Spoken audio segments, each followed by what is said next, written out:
Oh, there he was. Ooh, that was a good one too. Oh, golly. Oh man, he smashed it. What's up all you addicts out there? Thank you so much for tuning into another Addicted video. I'm excited because I'm standing in the booth at the Pacific Northwest Sportsman Show. We got Cam here. He's trying to run away from the camera right now. He's setting his booth up down there as well. We got Harmson here. We got the whole crew here. We've been here since yesterday trying to get set up, but I wanted to make a couple announcements. We are giving away a 4-person fishing trip, either with Cam or with Pop-Off or with one of the Addicted guides. It'll be filmed for a future episode of Addicted Life. And if you want to be entered to win, all you got to do is show up to the Pacific Northwest Sportsman Show and come to our booth wearing anything Addicted. You could be wearing an Addicted hat, Addicted sweatshirt, just rock your Addicted gear to the show, come to the booth, fill out a raffle ticket, and you'll be entered. We just want to fill this show with Addicted apparel. So come to the booth, come hang out, guys. We have tons of new products, some limited stuff. We got the limited plugs, limited beads. Can't wait to hang out and see all you guys. Thanks so much for the support. Now let's kick this video off.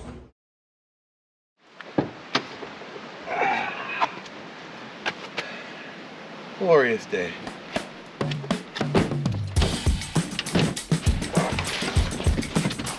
Shiny.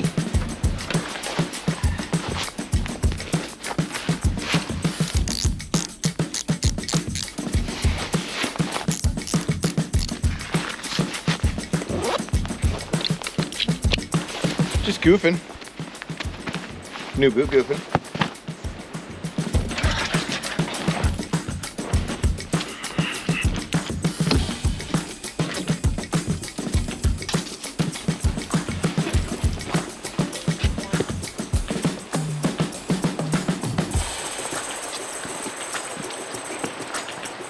Well, hello everybody and welcome back to another Addicted Fishing video. You saw it in the thumbnail first. Today, we're fishing 3 rivers and trying to catch a steelhead on every single one of them. I'm gonna really challenge myself today. I only got 3 rods. I got 3 rivers nearby that I'm gonna fish, and I'm only gonna try to fish 1 to 2 holes at every river. We don't have a ton of daylight today. Also, we have live feed tonight. That's the life we live, on the run, fishing, making videos, and making live feeds for you guys out there because we appreciate you so much for watching them. It's time to get a limelight if we're gonna make this happen. River looks great. It's a little high. It's got some nice color. It's time to go steelhead fishing. So, worm of choice today. Right now I got the old candy cane worm on, but I think I'm gonna get rid of it. I got the candy cane whitetail, kind of light pinkish body, red head. This is more of a worm I like to use in clearer water, you guys, to be quite honest.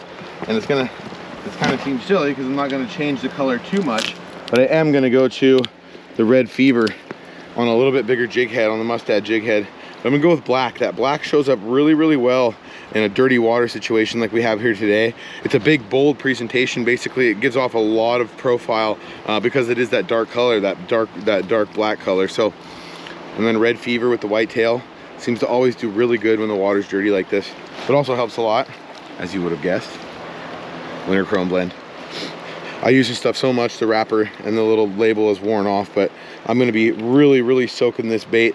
Some of the rivers that we're gonna fish today, we won't be able to use bait, so I won't be using this tent, and I'll change my worm before I get there just so that I'm within the laws. But I can use bait here, so I'm gonna stick with the scents, and I'm gonna stick with as much smelly as I can on my gear. So let's get started.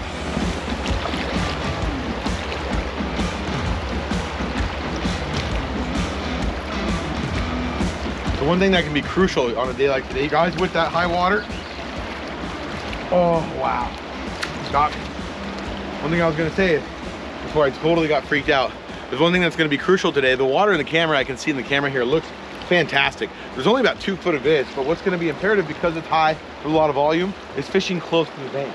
I'm gonna forget about a lot of that big water outside, and I'm gonna stay with my enclosed casts here today a lot more. That way I'm gonna be fishing on those fish that are migrating, because the water is swelling, the river is swelling up, and the fish are gonna be migrating, and they're gonna be going close to the bank, because that's the path of least resistance. So a lot of my first casts today, you're gonna see me make about a rod length in front of me, which is ultimately, I think, gonna help us be successful.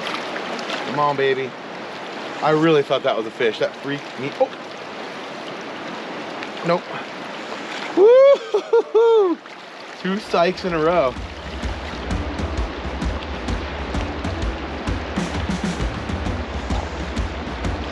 All right, I made about 5, 6 casts with the worm. One big key today about moving fast and being able to cover as much water as we're going to in such a short amount of time is working through a hole quickly with your presentation and then switching and then moving. It's gonna be all about being quick on our feet today. Moving quickly through the hole, moving presentations fast, and then getting downriver to the next spot or ultimately to the next river is the only way we're gonna get this done in the short amount of window that we have. So done with the worm, let's get a bead in there.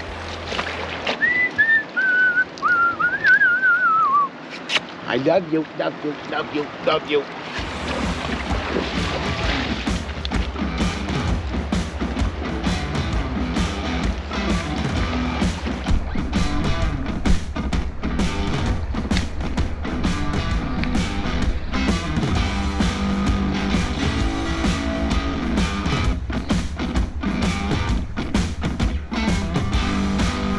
Okay, fish the worm, fish the bead, it's time to move. Now, isn't that a nice gesture? Whoever left these for me, thank you so much. I really think it was the river gods that left it. Smooth, like Keystone. Score.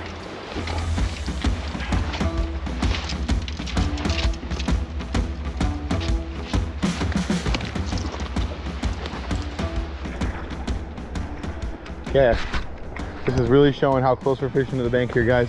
Got this little outcropping here poking out, creating a little bit of current diversion. Got this nice soft current on the inside of the bank here. Just gonna let my worm run right close to the bank in this nice soft water. I have a good feeling about this.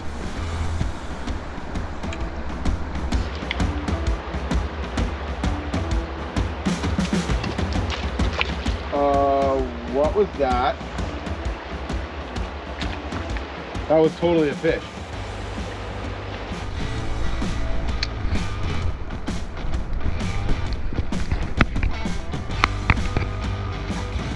Aha, the culprit. 𝗛𝗘𝗟𝗣. I think what we need to do here is rescent. I think a lot of people ask me all the time, how much do you want to rescent? How much do you want to rebait your gear? If you're using something like a spawn sack or something, I would say rebait about every 2 or 3 holes, depending on if you don't get bit or not. With the worms and any kind of thing you're adding scent to, as much as possible, every single time you stop to fish a new spot, I recommend rescenting.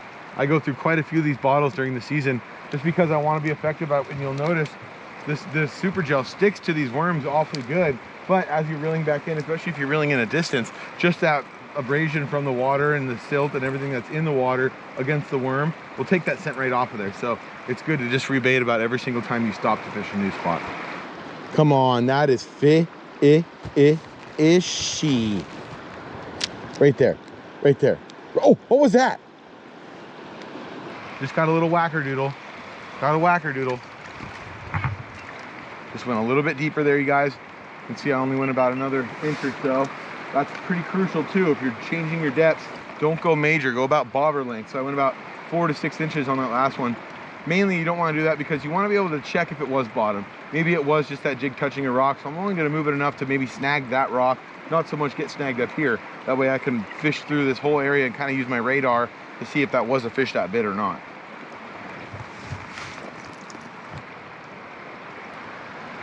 Right there, come on.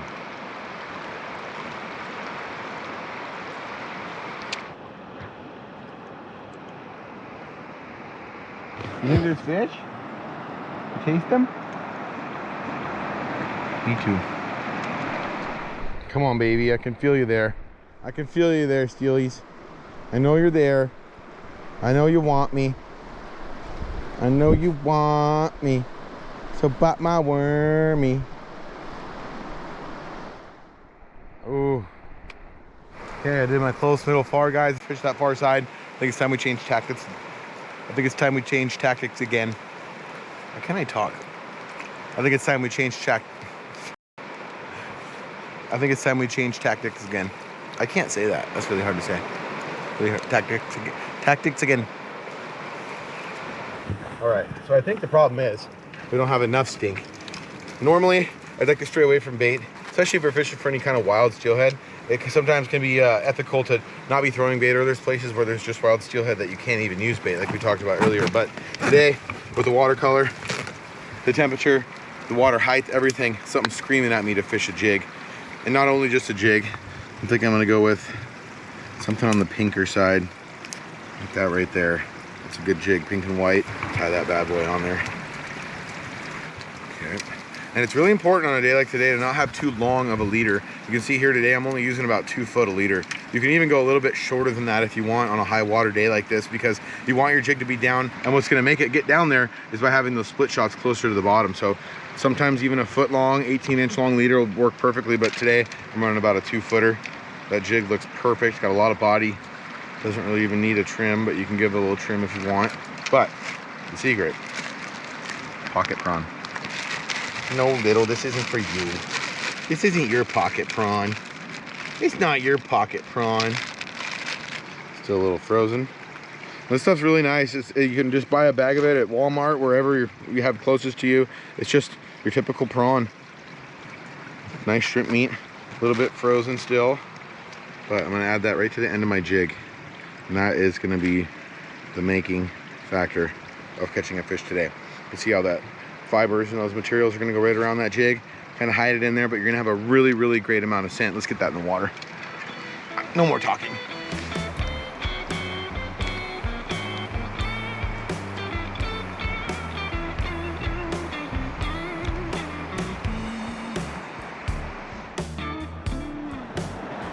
A bit farther on the second cast. You can see how my bobber's starting to lean downriver just a little bit. That's showing that I'm hitting bottom, but as long as you have that meat on that prawn like, or that meat on that jig like that, that jig will have enough buoyancy that it'll keep kind of fishing up and over. And on a high water day like this, it kind of slows that presentation down, which is not a bad thing. As long as you know you're not going to be getting snagged and losing your valuable jigs. Almost broke my neck there. Come on, baby. I know you're there. Come on, fishies. Oh, what was that? Bottom. Okay, time for the beads. Okay, one thing I'm gonna do a little bit different on my bead setup today is I'm gonna try setting up a double bead. Because I am covering so much water all by myself and the water is high and dirty like this, you can get away with using a big boisterous presentation, which AE is gonna be 2 beads ultimately. So I have my single bead set up here. I have a little bit too long a leader. This is probably 5 feet. So I'm gonna cut my leader down to about 3 feet on that top leader. Then I'm gonna add another bead to the end, smaller than the bead or the same size as the bead that I have on my top bead. If I am gonna run any big beads like 14s or 16s, I'm gonna have that 14 and that 16 at the top on that top bead, and I'm gonna have my bottom bead be a little bit smaller or the same size. You don't wanna put your bigger bead on the bottom of the setup. So let's get set up, let's get in the water, let's find a fish.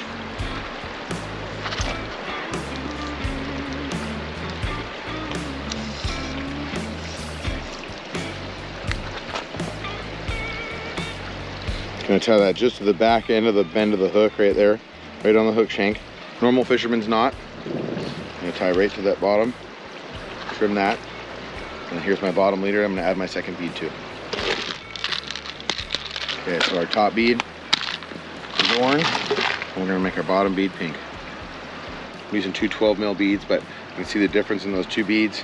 Totally different colors, same profile, but different colors to match the sunlight or the water clarity. Hopefully one of them will work.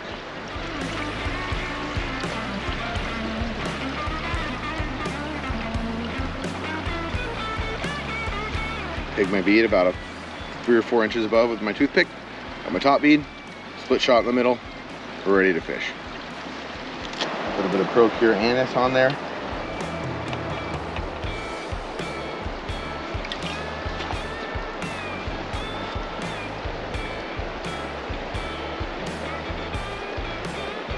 One thing that can be very important when fishing this setup, you guys, that will really frustrate you in the long run if you do not focus on it, is how you cast this double bead setup.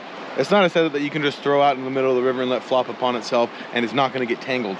One key to it is, one, always start casting with your rod tip pointed downriver. I have about 1 foot of line out of my rod tip. You can see over here, I have my rod tip straight in the air, 45 degrees above the surface. I'm going to look to where I want to cast, and then I'm going to throw my rod tip gently to where I want to cast. The most important thing is what you saw me do at the end. I grabbed my reel, I tightened my line so that my beads would lay flat, and my entire presentation would lay all out in a single file line onto the surface. If it just piles up onto itself and it starts to sink, all those lines are gonna wrap on each other, all those hooks are gonna grab each other, and you're gonna have a tangled mess and not even be fishing throughout that cast. So let me do that one more time for you. Watch my hands here as I cast, and see what I do right at the end of the cast. And this will ultimately have you more effectively fishing more of the time, every single time you're out on the water. So I'm gonna cast out right at the end of my cast, I'm gonna grab my reel and make my stuff stop, and that's gonna make that line stop, those beads flatten out, and then everything lay on the surface perfectly. Remember that one. All right, river number 1, real high, heavy flow, and ultimately just a lot of water to fish by myself. So strike 1, river number 1, no fish. Let's go find river number 2.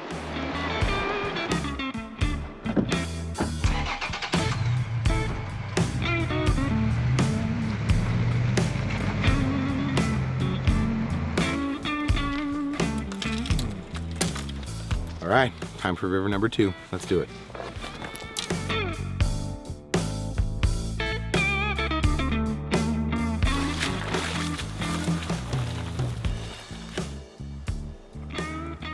Taste them? You taste them? They in there? Yeah, I think they are. Ooh, see those ears perk up? It's fishy time. So I came to a river, obviously guys, that's a lot smaller than the last one, and you can see it helped. The upper echelons of rivers, and the higher up you go in a water event, when you have a lot of high water, the clearer the water will ultimately get. So I brought a trout rod this time just in case we wanted to get into some trout fishing. It's always a good idea if you want to yank to bring another rod. We got the little twitching jig on here for this little trout action. But first, we're gonna try to get a steelhead. So, got my jig, got my prawn. Let's go give it a shot. So it is super shallow here, so I'm going right on my bobber stop. This would be a good situation to switch to a fixed float. We talk about it all the time, like what's the difference in between an area you should use a regular float and an area you should use a fixed float.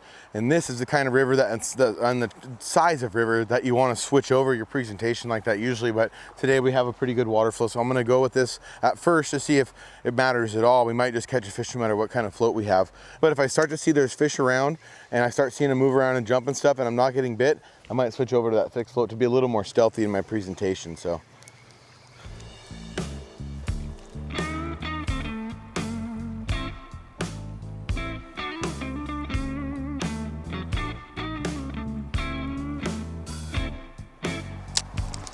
Ooh, super fishy, super duper fishy.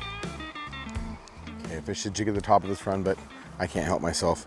I'm gonna throw my little twitching jig through there and see if we can't find a trout. Here it is, the 𝗛𝗘𝗟𝗣 𝗦𝗣𝗥𝗘𝗔𝗗 𝗪𝗢𝗥 Got a little sculpin pattern jig here that I tied at home. There's actually a video on Addicted Fishing, go back, and it's hand making my own lure, which is this lure right here, and coming out and catching trout. So if you wanna see how to make these, go check that video out. It's down somewhere in the page on the last few videos that we've made, but let's go give it a try. I need a tug.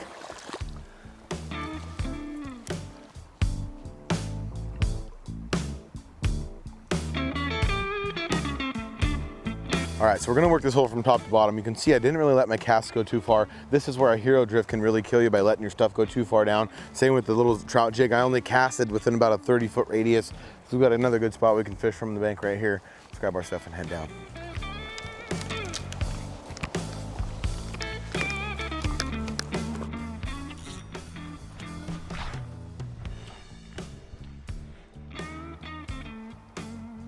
I just saw one chase it. Totally just saw a flash out there. Come on, come and eat it.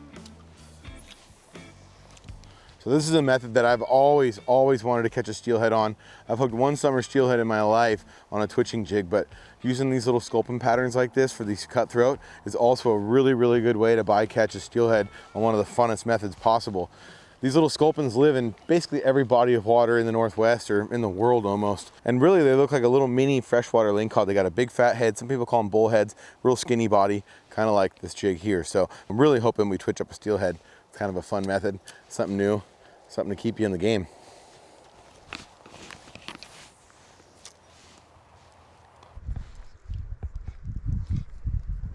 Oh, there he was. Ooh, that was a good one too. Holy shnikes, that thing ripped it. That felt like a big fish. Let's get it back in there. That felt like the one. Ooh, that could have been a steelhead. Okay, same cast. Oh, come on. I don't think he felt the jig. He hit it pretty darn hard, but it didn't feel like he ever got stuck. There he was again. Tricky little bastard. Come on. I know he's in there. There he is. Oh, came off. Ooh, I don't know. It might have been a stick though. Kind of had that little snap back on it, but who knows? We're gonna stay hopeful. It felt like I just kind of lifted his head up a little bit, and as soon as I got it to the surface, it rolled out of it, but could have been a stick. Ooh, fishy. Okay, one bite, one stick bite, and no steelhead bites. Let's keep moving down. Come on, dude, let's go. Let's go, all the way. Good boy.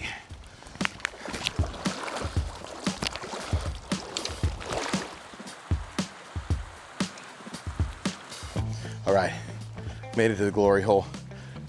Go ahead and tell me there's not one in there. I know I'm gonna need to deepen up a lot, but I'm gonna start with the jig again.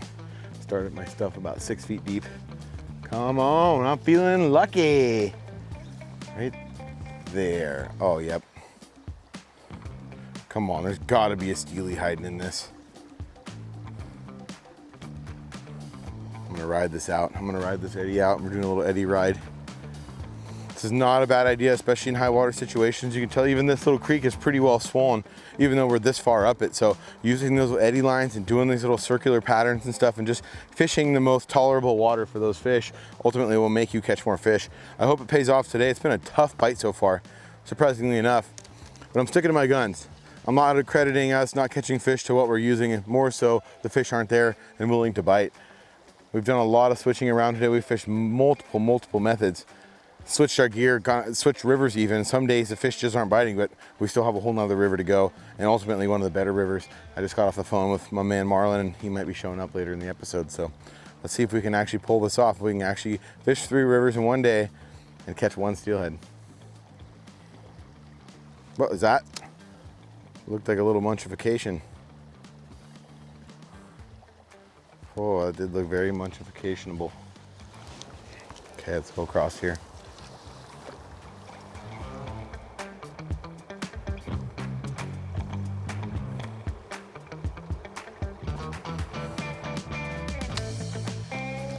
Oh! Ooh, that was a ghostly bobber down. Thing just dumped. That might have been a bite, ladies and gents. Ooh, I thought I did everything right. Wow, that hit the deck quickly. Ooh. It's crazy though, you guys noticed, maybe that first bite I got on the other side had some bait on it. The second bite that I had is when my bait came off, and same with the third. So don't ever let down, don't let your hopes down on a naked jig, especially after you've been fishing that bait on there. It still has that scent, still actually has a couple of pieces of that meat in the fiber, and it really almost makes for a better jig. It gets down in faster current even better. So don't stray away from the naked jig on a high water day. All right, can't help myself any longer. We're throwing the jig. Here we go. Going right back in at him. Let that thing sink way down. Bring it on back. Here we go. Oh, there he was. First cast. How did I? Oh God, there he was. Hit it again. He's gonna come back for it. Oh, crap. He hit it twice. This thing has my number. I gotta get this fish. He's outsmarted me 3 times now. Oh, golly. Oh, man, he smashed it. How in the heck did that not stay hooked? Did you guys see how hard my line got hit? Instant replay. Oh, golly. Man, I am getting just outwitted, outsmarted, outplayed by these fish today. I'm not on my game, everybody. Can't even talk. These fish are all in my head. They've rendered me speechless. Oh, what was that? Okay, I'm gonna do something that's really gonna freak you out. I'm gonna completely switch angles on this fish. He's gonna think it's a different sculpin coming down. He's like, no, it's Sculpzilla. And then I'm like, no, it's Sculpzilla's friend. He's over here now.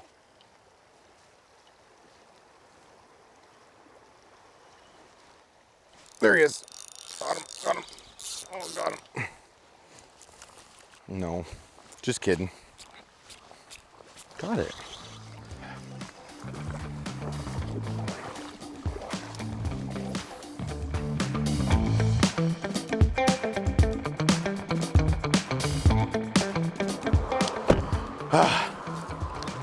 Made a stop for some pepperoni. Fabulous stuff. Made it to spot number 3, river number 3. We've kind of been graduating up so far throughout the day. River number 1 was kind of blown out. Really didn't have much of a chance to catch him when it seemed like. River number 2, we got our bites. Started kind of dialing stuff in. Now we're at river number 3. We've got about an hour and a half left of daylight. Let's see if we can pull this together and catch a fish. I'm gonna switch up tactics a little bit here. We're not allowed to use bait on this river, so we won't be able to throw any bait. So let's get down to the bank. Let's switch up our gear. Let's start fishing.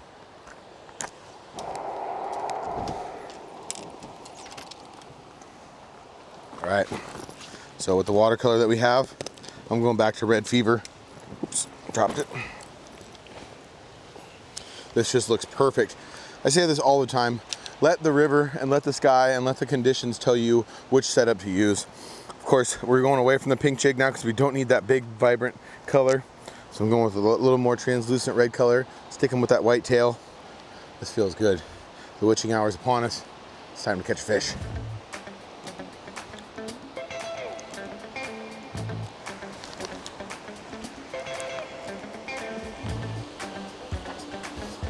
Okay, starting close.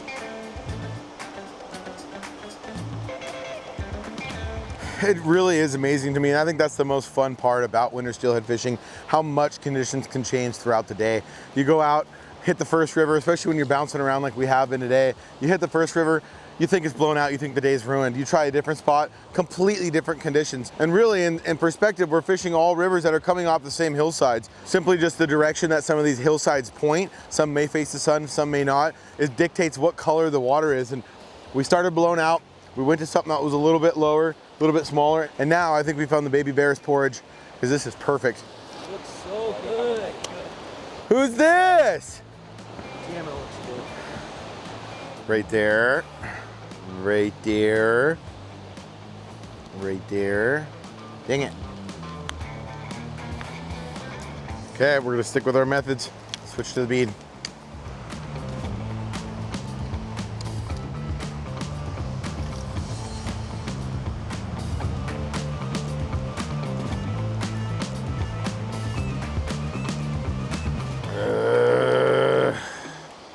Shouldn't be this hard, addicts. I'm trying very hard. Put on probably 50 or 60 miles on the truck today. Probably two and a half miles of hiking. And barely any bites. Not a single interaction. Everything's perfect. Middle of February, conditions on the rivers are absolutely perfect. I'd choose it to be like this over any other condition. Sometimes you just gotta be at the right place at the right time. So I'm making one more cast. I'll say it again, one more cast. Then I'm going to another hole. Probably got about 2-3 more holes left before it gets dark. I got Marlin's help now, so with any luck, we're gonna see a fish on this episode, no less. Come on, eat it.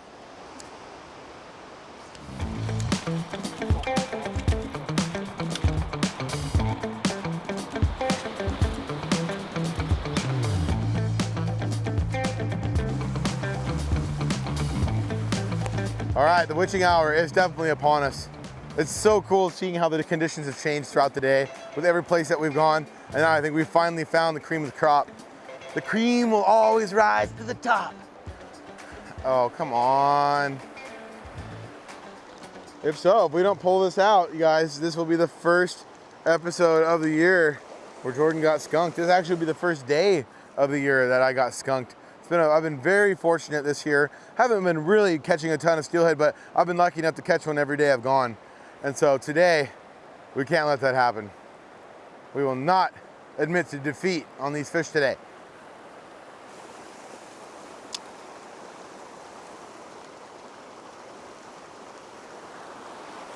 Right there, come on. Oh, oh, what was that? Totally talked him onto it. I'm gonna shallow up just an inch, but it made it through that entire section without touching bottom. Then just got drained. Okay, let's see if it does it again. Oh yeah, no bobber down that time. Why didn't that get hooked? Dang it.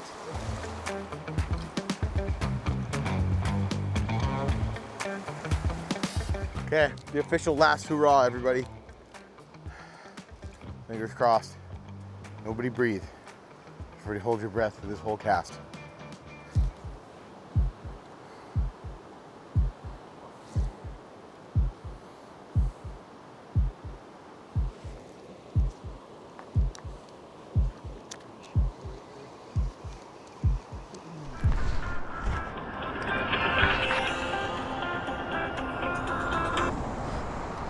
This is Jordan.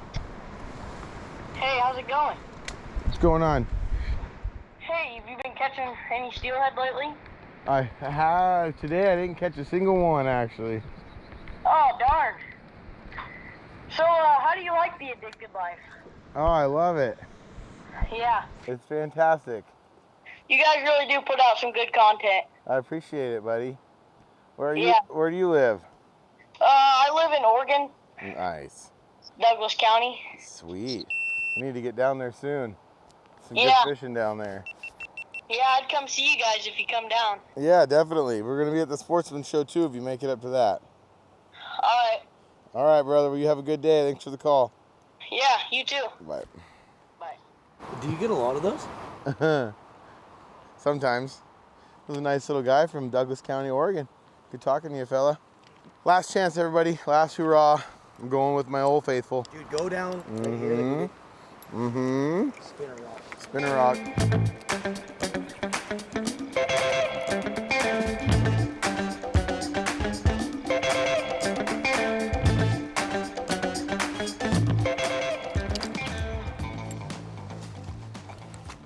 Well, that's all she wrote, everybody.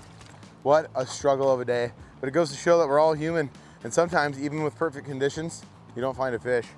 I can say we had a couple opportunities, but tomorrow is another day.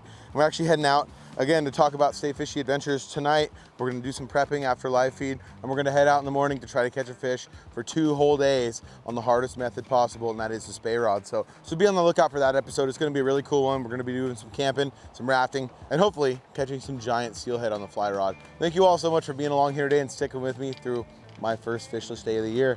If you guys want to see more fun videos, go up here and click this link to the next video. Go down here, hit subscribe, turn the bells on, give this video a thumbs up, a comment below, and you can be the comment of the day, just like this person right here. Thanks so much for watching, everyone. You stay fishy. See you out there.